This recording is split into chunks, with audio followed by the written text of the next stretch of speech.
Olá, sejam todos e todas muito bem-vindos e muito bem-vindas ao projeto Direito no Ensino Médio. Eu sou o Judá, sou professor do Instituto Federal do Paraná, do campus Palmas.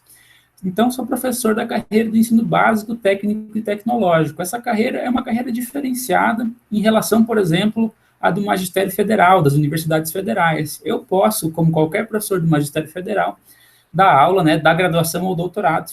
Porém, diferente de um professor da carreira do magistério federal, eu posso dar aula também para o ensino básico e particularmente para o ensino médio. E como o próprio nome do projeto demonstra, né, ou denota, esse é um conteúdo que a gente está produzindo aqui, que eu planejei, é um projeto que eu tenho para tratar de temas jurídicos no ensino médio, de forma imediata, né, de forma direta, para os meus alunos do primeiro ano do técnico em serviços jurídicos do Campus Palmas, que é um pessoalzinho de 14, 15 anos, mas imediatamente, indiretamente, para o público aí maior, mais interessado, né, até eventualmente alunos de graduação, mas até especialmente para professores que dão aula no ensino médio. Tem orientandas também que trabalham com isso, né, com ensino de temas jurídicos para o ensino médio.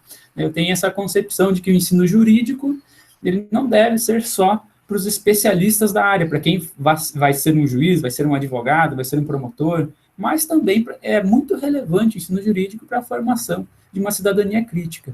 Então, para os professores que se interessarem por esse conteúdo, fica desde já disponível para trabalharem em sala. O nosso convidado de hoje aqui é um amigo muito querido, uma figura muito ilustre também, que é um juiz de direito aqui da Justiça Estadual do Paraná, chamado André Carias de Araújo. O André aqui, vou apresentar rapidamente, antes de cumprimentar ele, né? Vou falar um pouco da formação de traços profissionais, né? Da forma como ele exerce, assim, na minha opinião, tão bem, esse cargo de juiz de direito estadual. Tem juízes federais também, os alunos que vão assistir isso aqui vai explicar um pouco disso para a gente mais adiante. Mas quanto à formação, o André, ele é graduado em Direito pela Pontifícia Universidade Católica do Paraná, que é a PUC do Paraná, e e tem mestrado em Direito pela Universidade Federal do Paraná. Foi na época do mestrado que eu tive a honra e o privilégio de conhecer o André, e a gente sempre, nunca andou muito junto, assim, mas sempre tive uma boa imagem dele, uma pessoa muito querida, um cara muito interessado e muito sério. Então, e me chama a atenção muito, e o porquê que ele está aqui, na forma como ele exerce a profissão dele, né? Essa forma como ele exerce o cargo de juiz de direito. Então, ele é juiz estadual, né? Que é diferente de um juiz federal, por exemplo, por questões de competência, e ele ocupa ali a primeira vara de família, ele é juiz substituto na primeira vara de família, e se eu errar alguma coisa, André, você pode me corrigir, na primeira vara de família aqui de Curitiba. Então, trabalha com um tema muito interessante, que é direito de família, né, um tema muito conflituoso, né, e também muito relevante para a tutela de direitos, né, direitos das crianças, dos adolescentes, sobretudo. E isso é muito legal, porque na área de família tem técnicas como de conciliação, de mediação, que são muito importantes. A mediação judicial é muito relevante na área de direito de família, e eu tenho muita alegria em dizer que o André é um especialista nessa área, né? Ele faz parte do NUPEMEC, do Tribunal de Justiça do Paraná, que é um núcleo aí, até acho que o André pode explicar um pouco melhor, eu não lembro o que significa essa sigla totalmente, mas é um núcleo aí que lida com esses métodos alternativos ou métodos adequados, né, à resolução de conflitos. E o André dá aula sobre isso em várias pós-graduações, né, às vezes mais especializadas para a magistratura, mas não só. Né, às vezes em outras áreas também, o André é um cara que conhece muito dessa área, né, dos métodos adequados ou alternativos à resolução de conflitos. Bom dia, André, tudo bom com você? Bom dia, Judá, tudo ótimo. Obrigado pelo convite, é uma satisfação enorme estar aqui do teu lado, nesse projeto lindo que está desenvolvendo. Muito obrigado, André, a satisfação é toda nossa aqui, né, de ter você. Eu agradeço pela disponibilidade, pelo teu tempo de estar aqui, né, e compartilhar um pouco da tua experiência, do teu conhecimento com a sociedade, de certa forma, né, comigo agora, imediatamente, mas com meus alunos e com um público em potencial muito grande. André, a gente queria saber, assim, de você, fazer algumas perguntas, para você falar um pouco do judiciário, um pouco do teu trabalho, né? Então, vai ser um misto aqui de explicação das instituições judiciárias no Brasil e um pouco da tua experiência, né? Para a gente humanizar um pouco esse conhecimento para um público que é um público mais do ensino médio mesmo, né? Do ensino básico. Eu queria saber de você, André, a gente queria saber, né? Para você que é um cara que já tem vários anos de experiência no judiciário, um pouco assim, como é essa instituição do Poder Judiciário no nosso país, que é uma federação, né? Como se organiza o Poder Judiciário no Brasil e qual é a função do Poder Judiciário aqui na nossa ordem jurídica, né? Quais são as funções aí que o Judiciário recebeu da Constituição e assim por diante. Se puder falar isso para a gente. Claro. Judá, veja, a principal função do Poder Judiciário é defender o direito de cada cidadão brasileiro, promovendo justiça e resolvendo os conflitos que, porventura, surjam em casos concretos. Então, basicamente, é isso que o Judiciário faz. Promove essa justiça e resolve os conflitos entre as pessoas, nos mais diversos campos que possam surgir esses conflitos. Basicamente é isso. A lei máxima que nós temos no país é a Constituição Federal, né? Nós já tivemos várias, a última delas é a Constituição Federal de 1988, não é? E nessa Constituição está regulamentado, está estruturado toda a função e organização dos três poderes, né? Nós temos três poderes no país, que é o Poder Executivo, o Poder Legislativo e o Poder Judiciário, cada um com uma função específica, não é? O Poder Legislativo organizando, elaborando as leis, regulamentando todas as disposições e regras e princípios que vigoram em todo o país. Esse é o Poder Legislativo. O Poder Executivo, promovendo as políticas públicas, executando essas leis, atendendo às necessidades dos cidadãos, fazendo a política efetivamente concreta. E, por sua vez, o Poder Judiciário, que tem essa função, então, de resolver os conflitos que possam surgir entre as pessoas e naquela interpretação das leis que o Poder Legislativo faz. Então, é isso que o Poder Judiciário faz. E aí, toda a regulamentação do Poder Judiciário, assim como a dos demais poderes, está prevista na Constituição Federal. E ali, então, foram estabelecidos algumas justiças, vamos dizer assim, que todas compõem o Poder Judiciário. Basicamente, existe a Justiça Comum e a Justiça Especializada. A Justiça Comum englobaria a Justiça Federal, a Justiça do Distrito Federal e do Territórios, que é onde se situa Brasília, o Distrito Federal, e a Justiça Estadual. Essas seriam justiças que nós dizemos que compõem a Justiça Comum. Cada uma dessas justiças tem a sua competência, sua atribuição, melhor dizendo, a competência, tecnicamente falando, específica, prevista na Constituição Federal. Por sua vez, existem as justiças especializadas. Além dessa justiça comum, existe a justiça especializada, que é composta pela Justiça do Trabalho, né? Pela Justiça Eleitoral, que cuida de toda a parte das eleições, e as justiças militares da União e dos Estados. Então, cada uma dessas justiças tem a sua competência específica prevista lá na Constituição Federal. Algumas são óbvias, né? Por exemplo, a Justiça do Trabalho cuida dos litígios, dos conflitos que surgem na área trabalhista. Outras precisa ser verificado especificamente lá na Constituição qual que é a sua competência específica, né? Mas a estrutura como um todo é essa, do Poder Judiciário brasileiro, resolvendo o conflito em cada uma dessas áreas. Não sei se ficou claro, Judá. Ficou claro, sim, André. Eu acho bastante claro, bem didático mesmo. Agora, só sobre essa questão da função do Poder Judiciário, assim, só para a gente ser um pouquinho assim, mais concreto, para explicar um pouco essa ideia, né, do Poder Judiciário como um poder que tutela direitos, né, e particularmente direitos fundamentais. Como que funciona, assim, qual que é a função desse Poder Judiciário, não só para resolver conflitos, né, que, claro, esses conflitos sociais, né, que vão surgindo, é o Poder Judiciário que é incumbido de resolver e de aplicar a lei aos casos concretos. Mas, assim, qual é a função dele na proteção dos direitos da população, da sociedade? Um pouco essa linha que eu queria ouvir de você. Claro. Então, veja, como eu disse, a função do Poder Judiciário é defender os direitos das pessoas.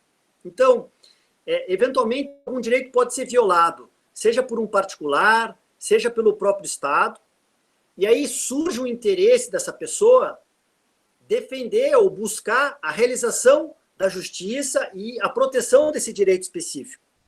Não é? Então, vamos dar um exemplo concreto para ficar um pouco mais claro. Né? E até falando um pouquinho da competência que a gente estava falando na pergunta anterior. Né? Então, veja, o que é a competência da Justiça Federal? Geralmente, a Justiça Federal, geralmente não, a competência da Justiça Federal vai existir quando estiver em jogo algum interesse, algum direito que diga respeito à União, às autarquias, que são órgãos da própria União, da estrutura da União, as empresas públicas e algum interesse da administração. Quando existe essa situação específica, surge a competência da Justiça Federal, basicamente. Então, na Justiça Federal sempre vai ter, de um lado, a União, ou um desses entes que eu acabei de dizer, e de outro lado pode existir uma empresa, um particular, ou eventualmente até outra entidade pública, tá certo?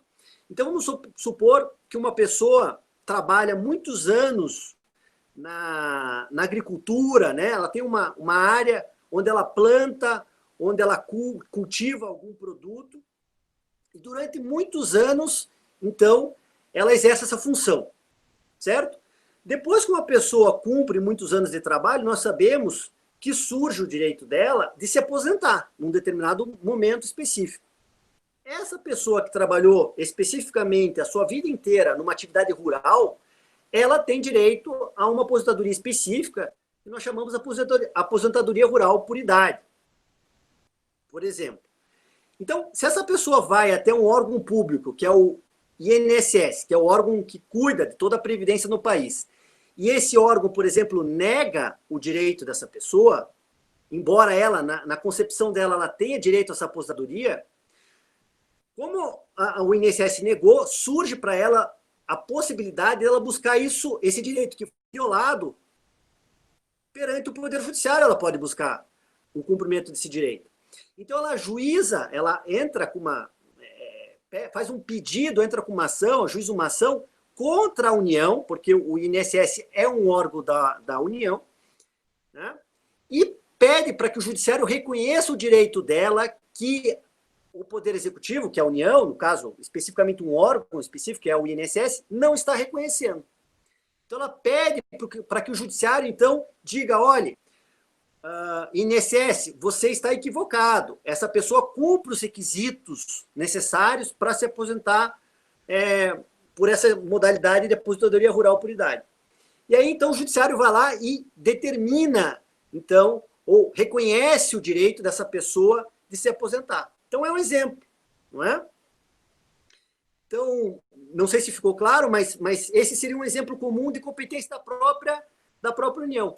Mas esse conflito também ele pode existir entre duas pessoas. Aqui eu dei um exemplo de uma pessoa, de um cidadão que quer fazer um pedido contra a União, contra o INSS. Um outro caso, por exemplo, pode envolver a violação do direito entre particulares. Então, por exemplo, um acidente de trânsito. Você estava caminhando na rua, estava dirigindo, melhor dizendo, seu carro na rua, e outra pessoa vem e colide na traseira do seu carro, por exemplo. Uma pessoa que estava distraída, não viu, estava mexendo no celular, o que não pode, né? E bate com o carro na traseira do veículo.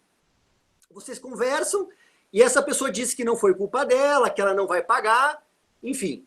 Você, então, como teve um direito seu violado, você pode ajuizar uma ação pedindo, então, o ressarcimento dos prejuízos que você teve com o seu veículo, não é? Então, surgiu, então, um conflito entre duas pessoas, dois particulares, e esses particulares não conseguiram resolver o conflito por eles próprios. Porque quando você tem um conflito e você consegue resolver você mesmo com a outra pessoa, né? Você e seu vizinho, por exemplo, você e essa pessoa que bateu no seu veículo, se você não consegue, entre vocês próprios, resolver esse conflito, você vai buscar um terceiro que vai, então, resolver esse conflito por vocês. Esse órgão que existe para cumprir essa função é o Poder Judiciário.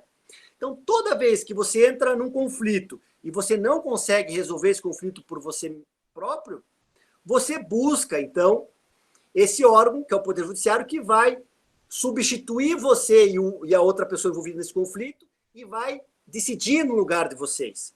Essa é a função do Poder Judiciário, basicamente. Resolver conflitos que não foram solucionados pelos próprios envolvidos. Essa muito bom, André. Acho que ficou bem claro agora, né? Você pegou até exemplos próximos da vida, né, do nosso público, inclusive, aqui, né? A região de Palmas, onde fica o campus aqui, é uma região bem rural, né? Eu achei bem interessante que você conseguiu achar um nicho, né, em que a Justiça Federal era próxima da população, porque nem sempre é assim, né? Como você falou, geralmente envolve órgãos da União, né? Que é essa união de todos os estados, a União é o órgão central do nosso país, né? A federação, o ente político central, né? Fica lá em Brasília, né? Enfim, só para eles terem uma ideia. Então, eu achei legal que você achou um nicho, né? Onde a aposentadoria é rural, né? Foi muito bem encontrado esse exemplo. Agora, é verdade, né?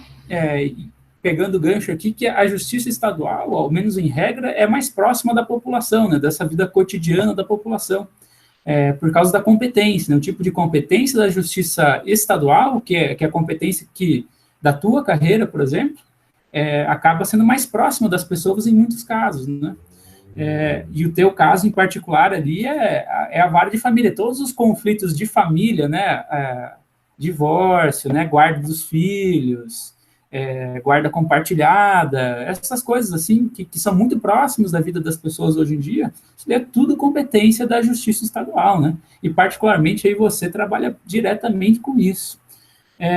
Então eu queria te perguntar, André, a partir dessa tua experiência mesmo, né? Acho que você deu excelentes exemplos e tal, mas a partir da tua experiência, né? Você consegue pensar em algum caso desafiador, assim, que você tenha se deparado, aquele caso que te marcou mesmo, em que ficou evidente, assim, para você a contribuição do Poder Judiciário para a sociedade, né? E, particularmente, a tutela e a proteção de direitos fundamentais, né? Porque eu gosto de pensar assim, ó, André, que os direitos, né, são meio... o nosso direito brasileiro, ele meio que faz várias promessas para a gente, né? E os direitos que a gente tem são essas promessas. A Constituição faz promessas, né? Dá direitos fundamentais, direito à saúde, direito à educação, né, e assim por diante, vários direitos são promessas, né, que o Poder Judiciário é a instituição que acho que diretamente, né, ajuda a cumprir essas promessas, a garantir o cumprimento dessas promessas. Não seria realmente promessas vazias, né? Se você diz que eu tenho um direito, mas não tenho para quem recorrer para garantir esse direito resta esvaziado. Então, o Poder Judiciário tem essa função, né, de garantir as promessas do direito, né, as promessas da Constituição. Acho isso bem interessante. Então, você poderia, quem sabe, pensar num caso, né, que para você foi bem marcante, bem desafiador, né, em que essa contribuição, né, de garantir promessas do Poder Judiciário ficou bem claro, assim, garantir promessas do direito para a sociedade, né, particularmente no caso de direitos fundamentais, aí, que tem vários envolvidos, né, nas relações de família. Claro. Perfeito. Antes disso, só um esclarecimento, para tentar deixar um pouco mais claro. Claro, essa estrutura toda ela é muito complexa, a divisão de competência do Poder Judiciário, que está previsto na Constituição, mas, na verdade, essa divisão de competência ela é uma questão interna do Poder Judiciário, tão somente por uma questão de organização, mas isso não atrapalha em nada o direito do cidadão, né? Eu acho que a ideia central é pensar o Poder Judiciário como um órgão, um dos três poderes, que tem a função principal de defender os direitos das pessoas, garantir o direito das pessoas, aqueles direitos que estão previstos na Constituição Federal, nas leis, não é? E qualquer outra normativa que exista, o Poder Judiciário vai garantir isso. toda essa divisão de competências é uma questão mais interna, realmente, como eu disse, uma função com uma finalidade de tornar mais eficiente esse órgão, de organizar esse órgão, mas não atrapalha em nada, isso é importante deixar claro, o acesso do direito dos cidadãos aos seus direitos, tá certo? E aí, então, como eu disse, a competência específica tanto da justiça comum como da justiça especializada está prevista lá na Constituição Federal.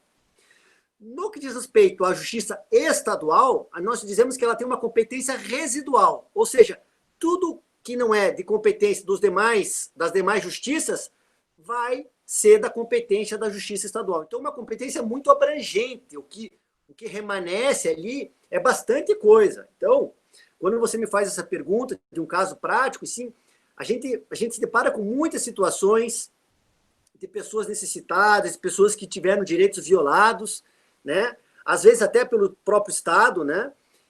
Ou por particulares, mas enfim, a gente se depara constantemente com isso, então são muitos casos emblemáticos, né? Mas, você me falando isso, me vem à mente uma recordação, um caso específico em que uma criança que foi diagnosticada dentro do espectro autista, ela, então, as crianças que estão dentro do espectro, desse chamado espectro do autismo, né, do espectro autista, elas precisam de cuidados especiais, elas precisam de uma atenção especial. E existem tratamentos específicos que, se ministrados no momento apropriado, mais cedo possível, pode, muitas vezes, ajudar a essa criança a ter uma vida completamente normal e depois tornarem adultos com atendimento pleno às suas necessidades, sem grandes dificuldades de se relacionarem, de trabalharem, enfim. Então, quanto mais cedo se entra com esse tratamento, melhor. Então, essa criança ela buscou, junto ao Estado, um tratamento específico que tinha para o espectro autista, que é o sistema ABA, e ela não teve esse atendimento assegurado. O Estado disse, o governo do Estado nosso disse, nós não temos, naquela época, né, não temos esse tratamento específico para você. Na verdade, é uma série de uma equipe multidisciplinar que entra com vários atendimentos. E aí, então, essa pessoa, como ela teve o seu direito negado pelo Estado, ela ajuizou uma ação, então, contra o Estado, a fim de que o Poder Judiciário determinasse que o Estado custeasse o tratamento dessa pessoa, prevendo toda essa equipe multidisciplinar.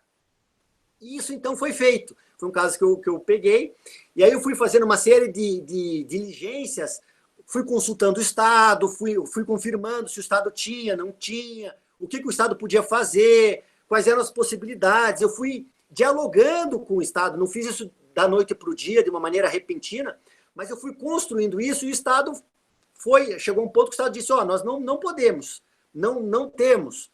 Enfim, como ficou configurado o direito dessa pessoa e as necessidades que ela tinha, dessa criança, eu determinei, então, que o Estado custeasse esse tratamento dentro dessa sistemática específica que tinha para o espectro autista. Então, foi um caso muito emblemático. O pai dessa criança ficou muito agradecido, ele se comoveu muito com essa situação, porque ele já estava há anos que ele tentava e não conseguia isso perante o Estado, então ele tinha perdido as esperanças, mas reconquistou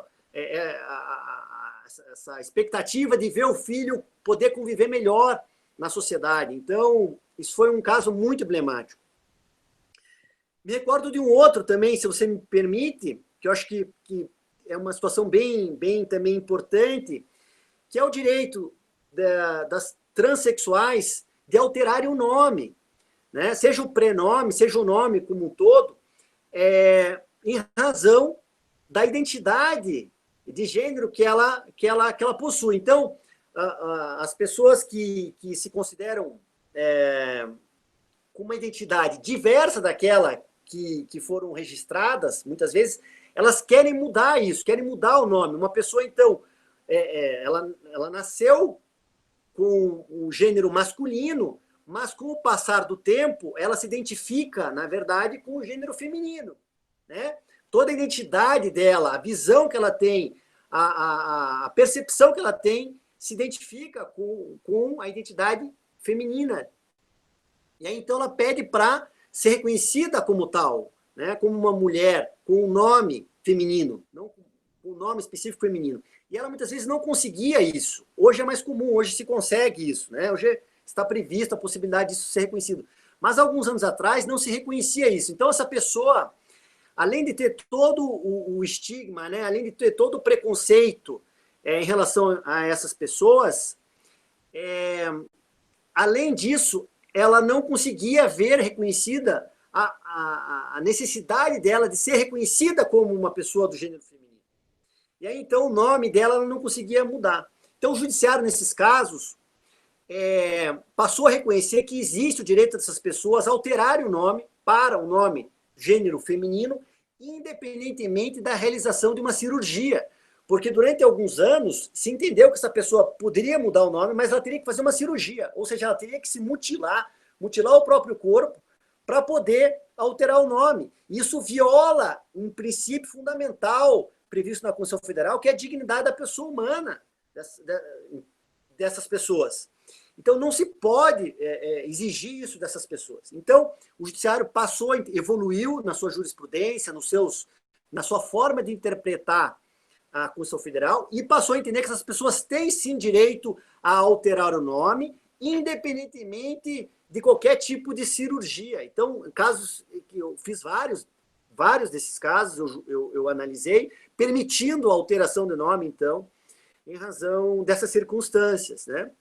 E aí, Judá, a gente poderia ir para outros campos, para o campo penal, também tem muitos exemplos, para o campo da educação, né? Direito ao acesso a transporte escolar, naqueles locais, por exemplo, em que não chega o transporte público, e tem uma criança lá que precisa ter acesso à educação. Para ela ter acesso à educação, ao colégio, ela precisa de transporte, a família às vezes não tem condições. Então, o Estado tem que custear isso. E muitas vezes as prefeituras, os estados não reconhecem isso. Aí as pessoas buscam o Poder Judiciário para que o Judiciário garanta o direito ao transporte escolar, por exemplo, né? Violação ao direito dos presos, muitas vezes também o direito dos presos não são reconhecidos em algumas situações, e está lá o Poder Judiciário para garantir o direito de acesso a princípios básicos, a garantias fundamentais que estão previstas na Constituição das pessoas presas. Basicamente, para concluir, eu diria o seguinte, Judá, o Poder Judiciário tem uma das funções dele que nós chamamos a função contramajoritária do Poder Judiciário. O que significa isso? Quando os outros poderes, Poder Executivo, Poder Legislativo, eles são eleitos, não é? E eles têm que dar uma resposta de acordo com o que os cidadãos buscam, né? Então, há um interesse de se atender às necessidades dos cidadãos que votaram naquelas pessoas, né? Dar uma resposta que seja condizente com as propostas que foram feitas, né? O Poder Judiciário, os membros do Poder Judiciário, os integrantes do Poder Judiciário, os juízes, portanto, eles não são eleitos, eles fazem um concurso público e a partir do momento que eles entram numa carreira após um concurso público, eles fazem uma promessa de cumprir a Constituição Federal e todas as leis do país. E o único compromisso que o Judiciário tem é com a Constituição Federal e com as leis. Com nenhum outro setor da sociedade, no sentido específico, com partidos políticos, com eleitores, o Judiciário não está cumprindo sua função para agradar as pessoas. O Judiciário está ali para cumprir a Constituição Federal. Então, quando os direitos das minorias não são assegurados pelos demais poderes, estará lá o Poder Judiciário para atender o direito dessas minorias. Muito bem, André. Achei que você falou muito legal, né? Falou muito bem. E pontuou muito bem. Agora, justamente ao final, além de ter dado vários exemplos muito legais, né, ao final pontuou muito bem o papel do Poder Judiciário como um cumpridor de promessas constitucionais, né, de direitos fundamentais e de outros direitos previstos no ordenamento jurídico. Então, esse papel contramajoritário, como você disse, quer dizer que o Poder Judiciário não precisa necessariamente decidir de acordo com o interesse de momento da maioria, né, e por isso que ele é uma instituição que defende as minorias, né, à luz dos direitos garantidos pela Constituição, não de forma arbitrária, né, mas para fazer valer esses direitos, não só segundo a vontade do momento de uma maioria política, né, mas para garantir os direitos das minorias, como, por exemplo, você citou ali, né, autistas, né, pessoas portadoras de deficiência, né, porque, né, a maioria não é portadora de deficiência, pessoas transexuais, a maioria não é trans. Ou ainda, né, indígenas, quilombolas, e assim por diante. Tem várias minorias que, se dependessem de uma decisão livre da maioria, não necessariamente seriam contempladas nos seus direitos, e para isso existe o poder judiciário como um poder relativamente independente dos interesses políticos, né, um poder mais jurídico que político, ao menos a princípio, né. Achei bem legal que você pontuou isso, muito interessante. Eu acho que o caso do autismo foi bem legal, André, o da trans também, e o da escola também, né? Porque isso daí tem bem a ver com a vida dos nossos alunos aí. Mas o caso do autismo é bem legal, né? Porque você conseguiu um tratamento que no fim das contas, era um meio para atingir um fim, que é um direito fundamental à igualdade, sobretudo. Não é? A igualdade dessa pessoa com algum transtorno do espectro autista que não consegue se relacionar muito bem com as pessoas em sociedade. Então, se garantiu um direito fundamental à igualdade das pessoas, a inserção dela na sociedade de forma igualitária. E não no sentido formal de igualdade perante a lei, mas no sentido material de igualdade, né? De equiparar, tentar equiparar essa criança, às outras pessoas, hoje e no futuro, né? Então, foi uma atuação muito importante, não tem dúvida nenhuma, para a vida dessa criança, e a família, com certeza, ficou muito feliz. No caso da trans aí também, né?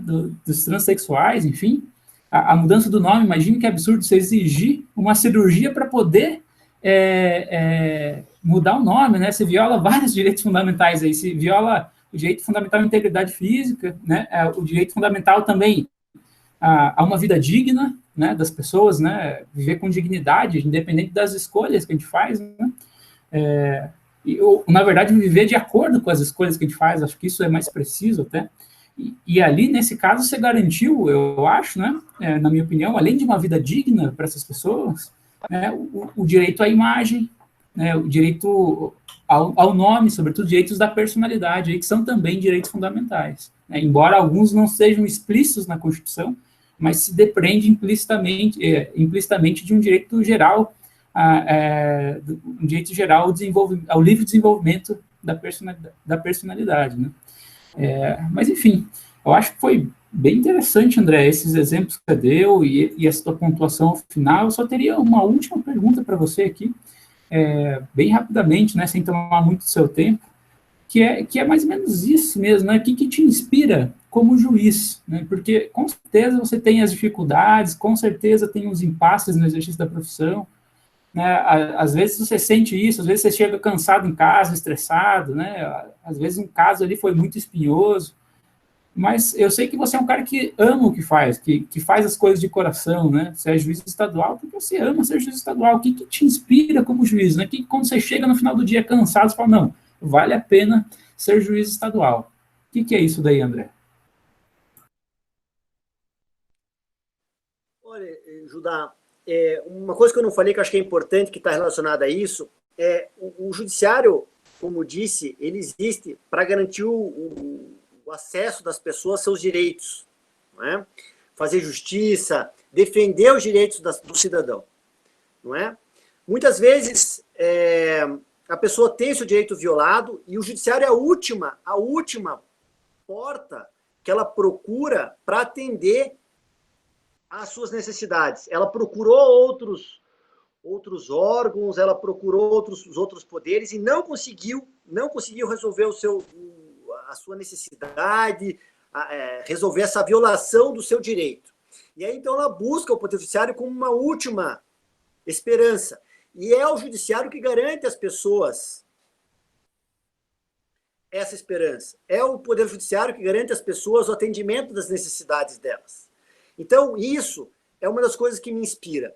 Mas uma outra coisa que me inspira também é que o Poder Judiciário, ele tem, no momento em que ele soluciona os conflitos, na verdade, ele pode fazer isso através de uma decisão judicial, que é a maneira tradicional, vamos dizer assim, que durante muito tempo ficou como emblemática, no sentido de vir um juiz, substituir aquelas pessoas e proferir uma decisão no lugar delas, resolvendo o conflito. Não é?